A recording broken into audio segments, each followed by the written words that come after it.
Hello, may I please speak with Mr. Levine? Yes, hi, Mr. Levine. This is Betsy Hoos. I'm calling you today as a volunteer for the Jewish Federation of Greater New Haven. Oh, I'm sorry. This isn't a good time for you? Okay, no problem. When would be a good time for us to speak? Tomorrow? At what time? Terrific. I will make sure that we try to reach you tomorrow evening. Thank you so much for your time. Bye-bye.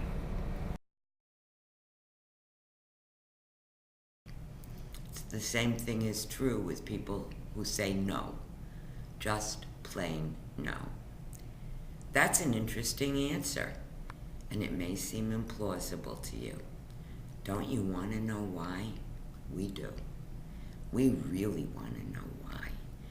If it's a problem with an agency, an individual, or is often the case, some solicitor that they've had in the past, we need to know that. We need to deal with it. You're not going to resolve it during the course of the conversation. You may be able to respond to it. The thing that you really want to do is to leave them with the idea that they don't want to throw out the baby with the bathwater. It's not logical, it's not humane, and it's not reasonable. You can tell them that you will enlist assistance if you need it to try to resolve the problem, but that their anger, if that's what it is, and their anger is pretty much gone by the time you've tried to engage them in what can be a very constructive conversation. And consider, if you will, that that conversation, whether or not you get a gift, is an investment. Because if you've had a meaningful conversation, the person isn't going to forget about that conversation after they hang up. When you see that kind of a problem, whether or not you've resolved it, you really would do everyone a favor to discuss that with one of the professionals and to annotate it if you can't find a professional immediately available. Hello? May I please speak with Mrs. Levy? Hi, how are you? This is Betsy Hoos. I'm calling you today as a volunteer for the Jewish Federation of Greater New Haven. It's Super Sunday. I see. Well, may I update you about what's going on in our Jewish community? Uh-huh. Tell me, what are your concerns?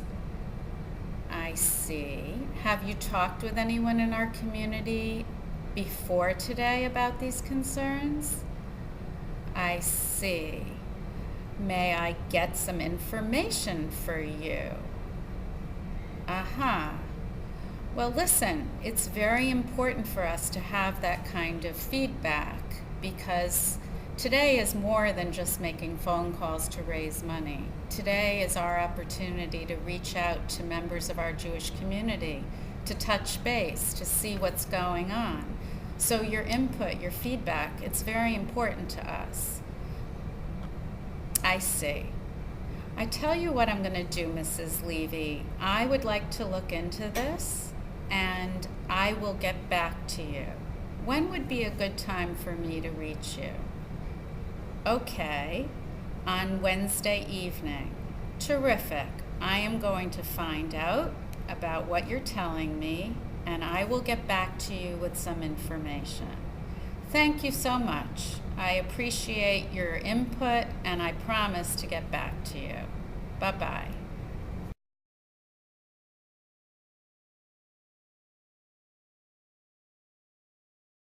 Hello, may I please speak to Mr. Smith? Hi there. How are you today? Great. My name is Betsy Hoos, and I'm calling you today as a volunteer for the Jewish Federation of Greater New Haven. Yes? Well, let me explain. It's Super Sunday, and we are calling today for 2010 pledges. Yes. So the bill that you received and the pledge that you paid, that was for 2009. Exactly. So the pledge you make today, you have the entire calendar year of 2010 to pay it. That's correct. You can pay it weekly, you can pay it monthly. It's your choice. Or you can pay it in December of 2010. It helps us out if people can pay over the course of the year. Right. So that's what you've just paid, your 2009 pledge. So I'm asking you to consider increasing your pledge for 2010. That's correct. You don't have to pay it until the end of 2010 if that's what you'd like to do. Okay. May I ask you to consider an increase, as we have an anonymous donor who's willing to match your increase dollar for dollar? Yes, that would be great. Terrific. So I will put you down for 2010, and whenever it's convenient for you, that would be terrific. Thank you so much. Bye-bye.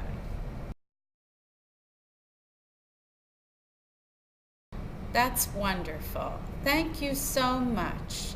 Now, may I ask you if you would please give me a credit card number so that we don't have to spend additional dollars mailing bills to you? Terrific. That would be great. MasterCard or Visa? Thank you so much. We so appreciate your generosity. You be well too. Thank you. Bye-bye.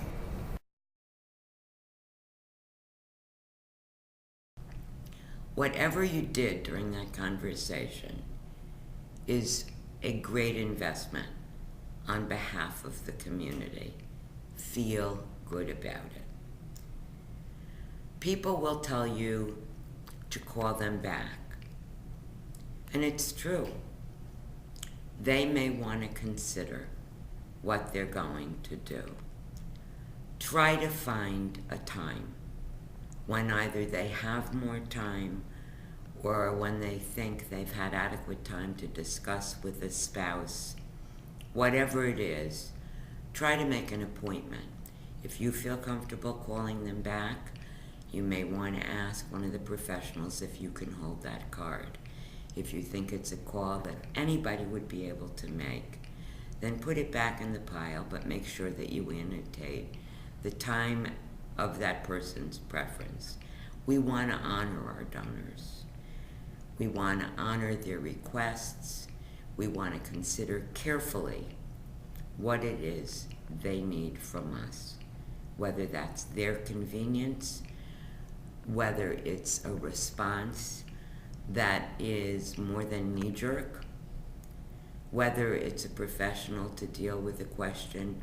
Remember, if someone gives you an issue, you are not expected to be a professional.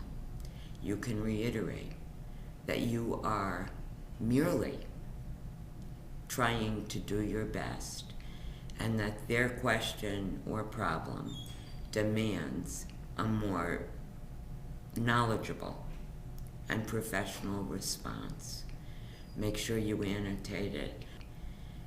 I think if I were to summarize the most important part of calling, it would be listening.